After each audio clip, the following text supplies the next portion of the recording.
Welcome to Kahanis Golden Bytes. So this is a series where I'm covering finance for non-finance people. So I'm going to cover terms, concepts, and topics in this series, and trying to just make it simple as it can be. So, as always, I do share that there'll be a lot of lists that are shared, but it's not exhaustive. It is just to give you an idea about certain things, and it's not a full-fledged course. Just trying to make it simple. This is what I'm going to cover today: savings. Now, let me ask you a question.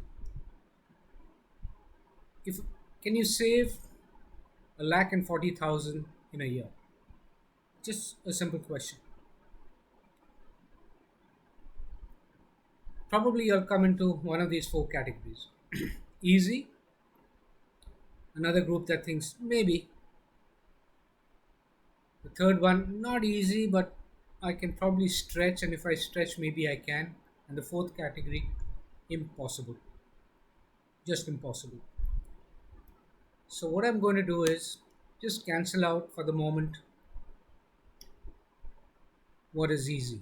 So, for those who think it's easy to save it, well, you know, I'm not, you all can go ahead and watch this, but maybe those who cannot, well, it's the maybe, and for those who stretch, and possibly even the ones who think it's impossible.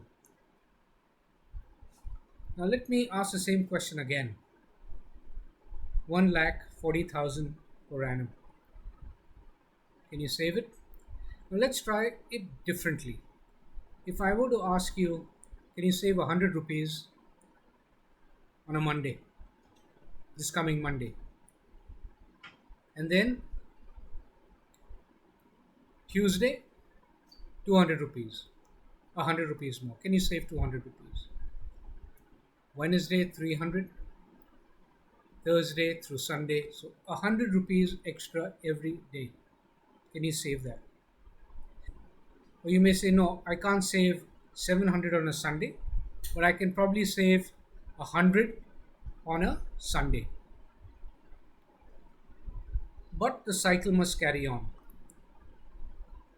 And what I'm going to say is repeat this week after week. Okay? So in a week, you're going to save 2,800. That's the total of all of this. What does that mean? In a month, 11,200. And what it's going to work up to in a year is 1,45,600. Now, just because I've put it this way of 100, 200, 300 every single day of the week, it just to some of y'all begins maybe it's possible. Maybe it's possible. There could be some who will say, no, I don't even earn 11,000 rupees separate. But by just positioning it in this manner, the mind begins to probably accept the fact that yes, it may be possible. And for those who've seen my other clip on compounding, they should know that it's actually is not going to be 1,45,600, but with a 5% interest, it should be 1,67,072 rupees. Very dramatically different from just because the way you're looking at it. Some of y'all can possibly achieve it just because of the way it's been put across. A number of y'all must be wondering also, how long does one get rich in? I, when I was younger, did think of that, and so do many people all the time. There was a book written by Tom Corley, Rich Habits. It was also a bestseller at a time. What he did was he studied millionaires, self made millionaires, was 76% of the sample that he studied. Okay, now he didn't pick and choose, but he was trying to study millionaires. 76% of the wealthy were self made millionaires. And here's the more surprising, shocking, or happy news: 31% of them, of the self-made millionaires, of the millionaires, were from poor households. 45% from middle class. So that's how the 76% is. 76% were not born into wealth. They created wealth. They became millionaires. And this is the US. Okay. I'm not talking India. This is the US. Now in India we don't have probably all of the statistics, but it is a good guide. It's a good indicator. It's a good indicator, fair indicator that even where people assume that you got to be born rich in a country like the America, just see 76% of the people came from either poor or middle class backgrounds. Some more details about that comes out in his book. 16% were aged between 46 and 50 years of age. 28% between 51 and 55. 31% became wealthy only when they were between 56 and 60 years. Can you see that? These are big percentages. Below 40, just 1%. Just 1%. And below 45, as you can see, it's put there, it's 4%. 21%. Now, here's the other happy, surprising, and good news too. 21% became wealthy after the age of 60. After the age of 60. 21%. So, what does this tell us? 94%, his study shows, his study, okay? 94% became wealthy only after 46 years, after the age of 46. 80% only after 51 years. Only after 51 years. The average time to become wealthy, 32 years. This is not talking about lottery winners, okay? The exceptions. The fact, what does this tell us? It takes time. It takes time. Even in a land which has plenty of opportunities, to become wealthy. I mean, America is known by that stereotyping, and the perception is that in America you can become rich, anybody can become rich. But even there, the average time it took to become millionaires there, 32 years. 32 years. 94% only after 46 years of age. So let's talk about some saving habits and techniques that are used in different parts of the world.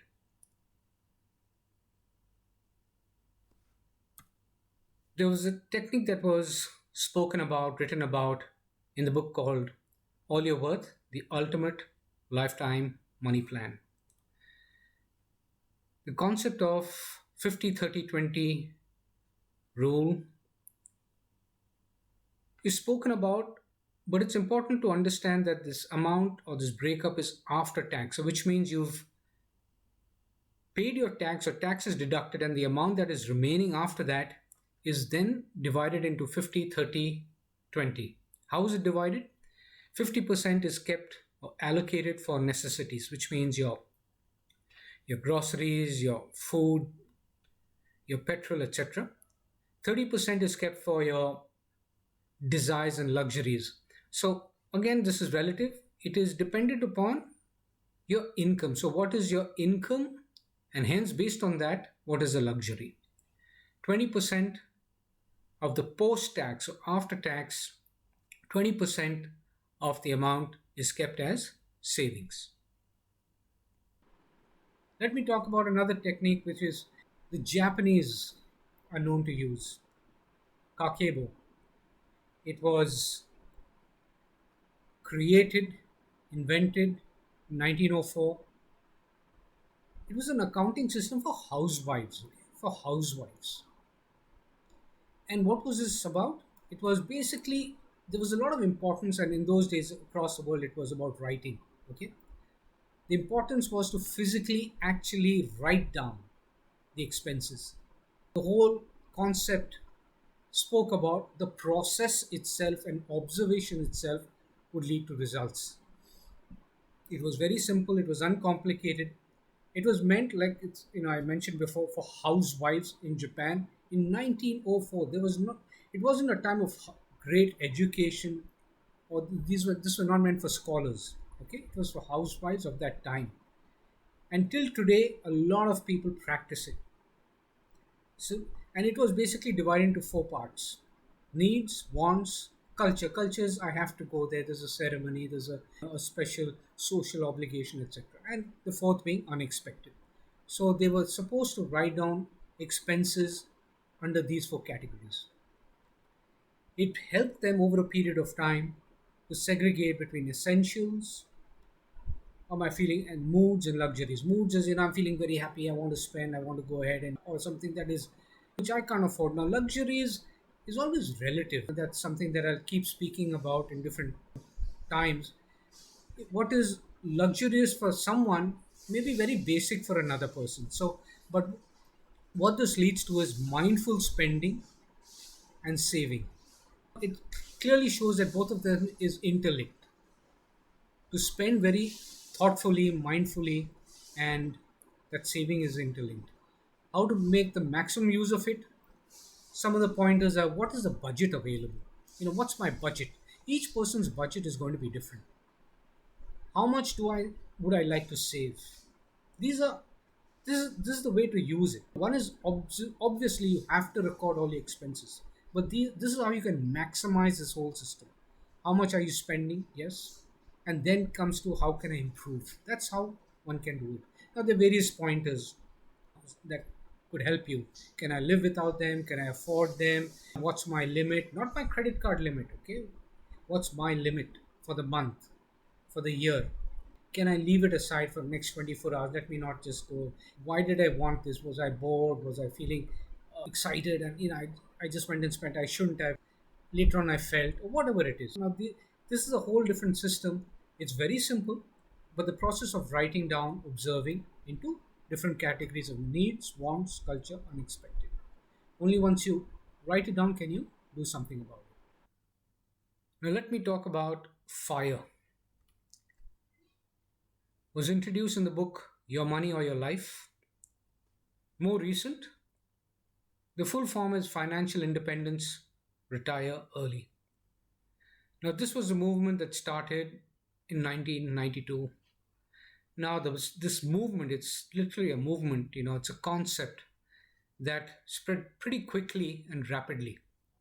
What does this talk about? Now, this is not for everyone, okay? And I'll tell you why. The focus is on extreme savings. Extreme savings. It's not easy at all. Up to 70% of your annual income. Up to 70% of your annual income is to be kept as savings. Now, savings in different forms, FD, your bank, investments. I'm not going to get into different forms of saving, but important to note that 70% of your annual income is to be kept aside as savings. So you live out of the balance 30%. You got to live out of the balance 30%. How much do you collect? How much do you accrue? How much do you accumulate? 25 times of your annual yearly expense, which means not your annual income, but how much you spend every year. 25 times that amount. So once you reach 25 times your annual yearly expense, you can stop working according to this concept. Because according to this concept, the fire, it means you have enough money to live the rest of your life. Now, whether the age is not the criteria, whether you're a 50-year-old, 40-year-old, 30, or even in your 20s, if you collect this amount, it implies that you can actually retire. So, which means the rest of your life, you can just work if you feel like, you can enjoy yourself, just relax, travel the world, whatever you want to do, you do, but you do not need to work anymore. The variations to this, fat fire, lean fire, etc., I'm not going to get into that, but it's all a variation of this basic concept. extreme. It is extreme. It's not meant for anybody and everybody. Having said that, there are plenty of people who, in their 20s and 30s, married with children, have actually retired using this concept. And these people, almost everyone, almost all in America, it's important. You know what's striking is that even in their 20s, they were able to retire. Now, America is stereotyped and known across the world as being consumerist. The society is, encourages consumerism, lives off credit, and even in such an environment, there are people in their 20s and 30s that have managed to save 70% of their annual income in spite of this such an environment. Am I telling you all to do that? No. It's for you all to think about it. Does it trigger something? In a consumerist society, there are many who have done it. There are many who've done it. What does Warren Buffett talk about savings? Everybody knows about him. Let's see what he has. He says use the power of saving. Think long term.